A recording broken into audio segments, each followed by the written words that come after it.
اللہ کے پیارے رسول صلی اللہ علیہ وسلم نے فرمایا ہے کہ جب تم سوتے ہو تو شیطان 3 گرہیں لگاتا ہے، گنڈا 3 گرہیں لگاتا ہے تمہارے کان میں اور کہتا ہے سو جا سو جا سو جا، رات لمبی ہے۔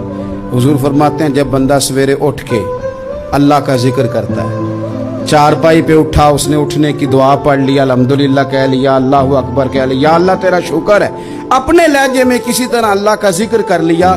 جب وہ رب کا ذکر کرتا ہے تو شیطان کی پہلی گرہ کھل جاتی ہے، اور جب وہ وضو کرتا ہے تو دوسری کھل جاتی ہے، اور جب نماز پڑھتا ہے تو شیطان ویسے ہی دور ہو جاتا ہے۔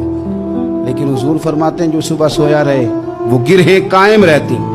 جو صبح اللہ کے ذکر سے، وضو سے، نماز سے شیطان کی گرہیں توڑ دیتا ہے، وہ تازہ دم اٹھتا ہے، تازہ دم۔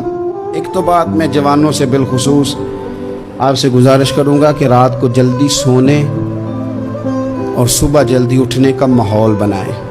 جو لوگ صبح دیر سے اٹھتے ہیں نا، انہوں نے 9 10 گھنٹے کی بھی نیند پوری کی ہو نا، اٹھتے ہی ان کا دل کرتا ہے 2 بندے مجھے دبائیں، حالانکہ سو کے اٹھنے پہ تو طبیعت فریش ہونی چاہیے۔